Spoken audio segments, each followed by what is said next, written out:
Ladies and gentlemen, welcome to the Salebox for the 19th of December 2014. My name is TotalBiscuit, rounding up today's Steam deals. If you missed out on yesterday's deals, they are still available. They run for 48 hours. There are also 12-hour flash sales as well as community choice, which we will not cover in these videos, because by the time we get the videos out, they're pretty much gone, which defeats the point of the exercise. So, let's begin, shall we, with Fable Anniversary. 50% off. Well, it's better than it was on launch. You may remember that I hammered it on launch, and for good reason, because it sucked. It was a really, really poor PC version. The biggest problem I had with it was the menus were absolutely disastrous. It was just almost impossible to navigate. There was no mouse control anywhere. Now, that has been fixed. They haven't redesigned the menus, they're still clunky as ever, but you can navigate them with the mouse, which makes them significantly better.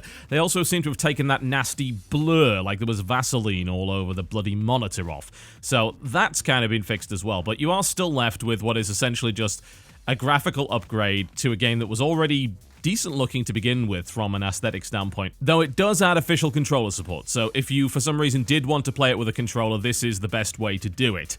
Outside of that, though, you're paying a fairly hefty price still for a game that's, well, been out for a very, very long time, almost a decade now, if you can actually believe it, with no real improvements to gameplay whatsoever and no real additional content. So I would still say avoid this one, honestly, unless you're absolutely desperate for a bit of a spit and polish on Fable. In my opinion, it's just not worth the money. Castle Crashers, 90% off. We've had this deal before. It's as much of a bargain as it was then. It's a very fun game, albeit a little bit repetitive. It's much more fun with friends because it has a little bit of a competitive co-op element going on with it. Fantastic level design, very interesting aesthetic, excellent soundtrack, very, very funny. That's how I would describe it. It is a sillier Golden Axe, and it does well for it. The Batman Arkham series, 75% off. Many will quibble as to whether or not the best one happens to be Arkham Asylum or Arkham City. I doubt anyone would quibble that Arkham Origins is better than those two. But to be honest, being the weakest Batman game of the three is not really a huge black mark, especially when this is actually a very heavy discount indeed. They've knocked Arkham Origins' base price down, which means that its discounted price is now even lower. As a result, this is a really good time to buy. If you haven't played any of the Batman games, I'd suggest you start with Asylum, unless you're really into the open world stuff. Asylum is a little bit less open world, a little bit more sort of Bioshock-esque. Some backtracking, a little bit of Metroidvania here and there. Arkham City is a bit more flying around the place and beating up random criminals and so on and so forth. And Arkham Origins is more of Arkham City, but with a detective mode, a few extra weapons and things like that. All three games are absolutely excellent and are well worth playing. They are certainly some of the best superhero games on Steam, and they all run pretty damn well on PC as well. I would recommend a controller, bearing in mind that the free-flow combat system works a little bit better with the analog stick, although you can play it with mouse and keyboard, you just might have a little bit of a rougher time with it. Killing Floor, 75% off. Oh yes, oh yes, oh yes. We do love ourselves some Killing Floor. This is a multiplayer, wave-based co-op shooter. It's had a lot of updates since its launch. They're working on Killing Floor 2 at the moment, but this still has a very active community. Bear in mind that you might run into a lot of people with very, very high perk ratings who are going to be significantly more powerful than you are. Not that that's going to really ruin your game experience. In fact, it might make it even easier. But there are some servers set to very high difficulty levels that you may run into problems with if you're just starting out. You can also buy a 6-pack of this particular title, and you can distribute it out to your friends and play with them. That's generally the best way to do it. There's also a Killing Floor bundle. Most of the stuff in there is just cosmetic DLC. There are some exceptions. They did throw a few community weapons packs in there. The amount of weapons in the game by default without the DLC is still pretty damn good, but you can pick up the weapons packs as well if you're looking for a few more guns. I'd suggest just giving it a try first. It may not be for you. I mean, it's ultimately a game about finding a defensible position, blowing everything up, not dying, moving, buying some more guns, and then rinsing and repeating. For a lot of people, that simply is not enough. The gunplay is what makes this, though, as far as I'm concerned. Some of the meatiest, most fun and enjoyable and gory gunplay you can find in a co-op shooter. Very satisfying. Assassin's Creed Unity, 33% off. No, don't do it. This game is arguably even more broken now than it was on launch, which is unbelievable. The latest patch has resulted in further performance problems, if you can actually comprehend the very notion of that. They are struggling to get this damn thing working properly. I cannot imagine a situation right now where I would possibly recommend the purchase of Assassin's Creed Unity. Now, you can find the other Assassin's Creed games nicely discounted, like Black Flag is 75% off. That's not too shabby. Or you could pick up Freedom Cry, which is actually standalone, which is even cheaper. So if you're wanting a little bit of a bite of the Assassin's Creed 4 gameplay, but you don't want to pay for the full game, then Freedom Cry is a pretty good option. Things like Assassin's Creed 3, which maybe not quite as good.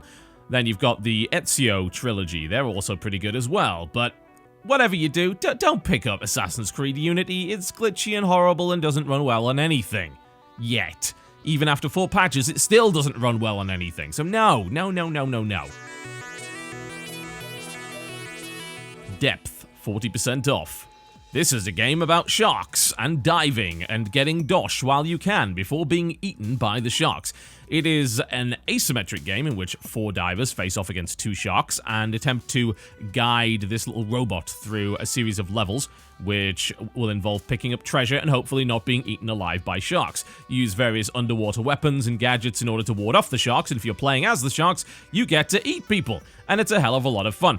The only problem that it really has at the moment has just been fixed, if you can believe that. They have released the Big Catch update as of December the 16th. It has a brand new game mode, it now has shark classes, you can play the Mako, the Tiger Shark, or the Great White.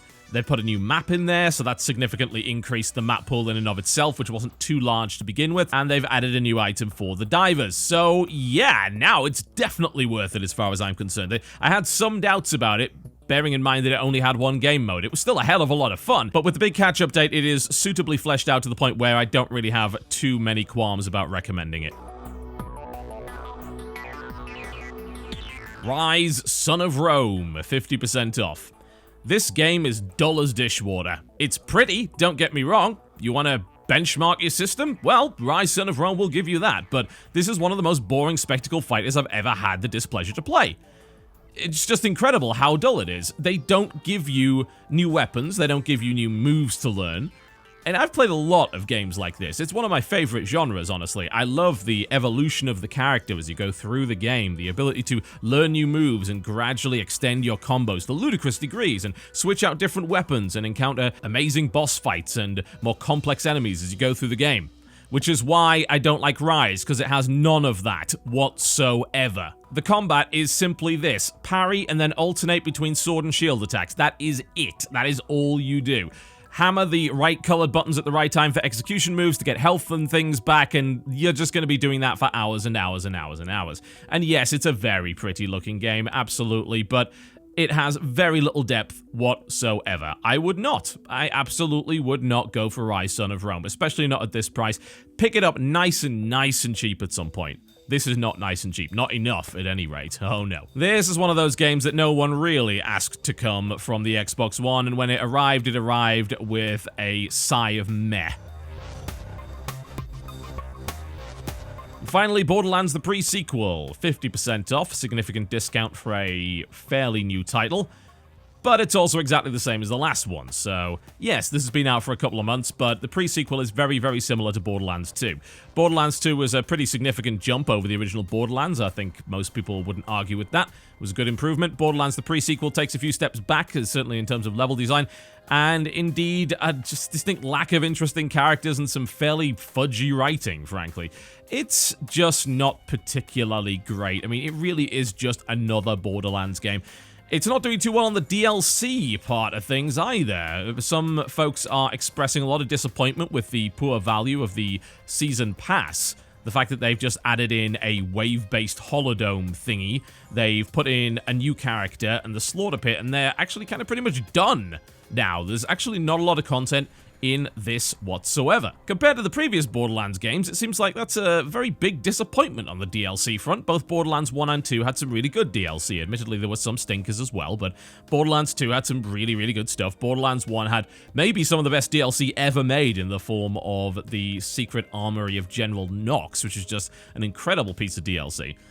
But Borderlands the pre-sequel doesn't have any of that, and frankly, it's the same old damn tired formula. If you are looking for more Borderlands, then the chances are you pick this up on launch anyway. If you don't feel the need to play more of the same, then don't feel the need to buy Borderlands the pre-sequel, because that's what it is. The token changes to the mechanics really don't add all that much to the game whatsoever, and frankly, for the most part, just a pain in the arse. But hey, I think you all know by this point just how little I actually enjoy Borderlands, so I am coming from the perspective of someone that is fundamentally bored with that series. So perhaps you are not, in which case by all means pick it up. You know, it's the same old Borderlands. It does what Borderlands does. The guns work, the enemies die, loot drops. Alright folks, that's me done for the day. Thank you very much for watching the Salebox, and I will see you next time.